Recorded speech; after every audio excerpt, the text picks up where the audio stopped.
What is the purpose of human emotions?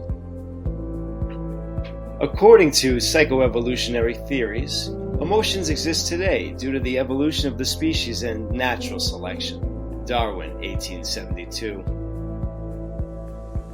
The human brain was programmed to live in an environment where there were a number of threats to its survival. Then our brain evolved to prepare us for a difficult environment.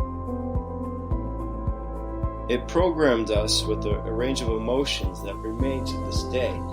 They are the ones that gave us the best chance of survival.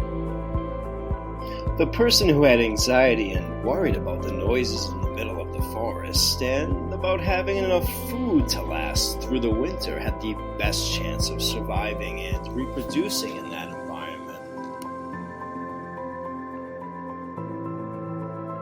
The anxiety was useful then, and as a result, it was programmed and passed from generation to generation until today. There are two levels of emotions, primary and secondary. The primary or universal emotions are joy, fear, sadness, surprise, contempt, disgust, and anger. The secondary emotions are mainly shame, envy, jealousy, pride, and guilt, among others.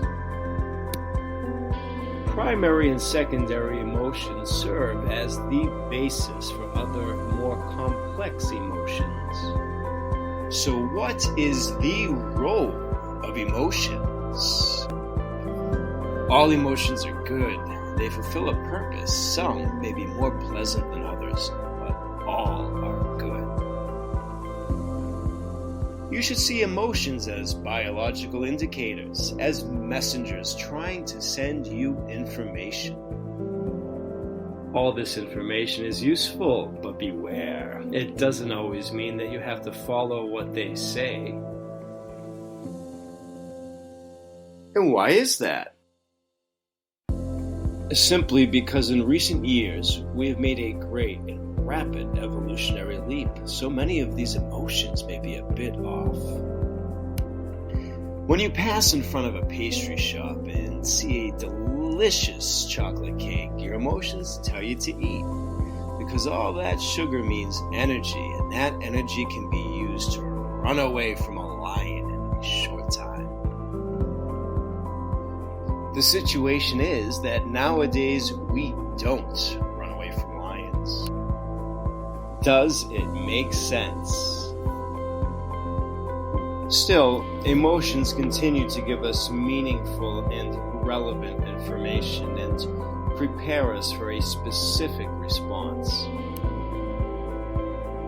Anger will activate a large amount of energy. The blood flows to the hands, making it easier to strike the enemy. Anger allows us to defend our rights and impose limits when someone invades our personal space and/or puts us at risk. Fear will activate a fight, flight, freeze, or faint response. All of these responses are defensive responses to a possible threat, with the goal of ensuring our survival. In addition to physiological changes, there is also an increase in our state of alertness, promoting a narrowing of our attention, which is essential to focus on the threat. Disgust has the function of avoiding any kind of substance that can cause intoxication. It causes nausea and gastrointestinal discomfort in order to expel spoiled food that could poison you.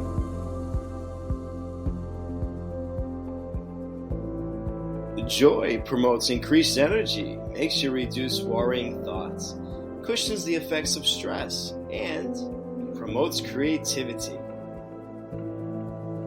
It is joy that rewards you and encourages you to keep doing what you are doing well.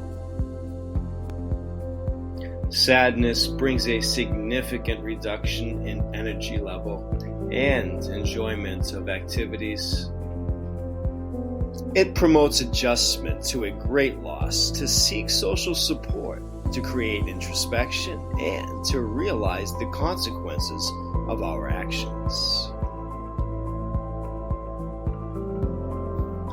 It is possible that this loss of energy was intended to keep vulnerable humans close to home, where they would be in greater safety.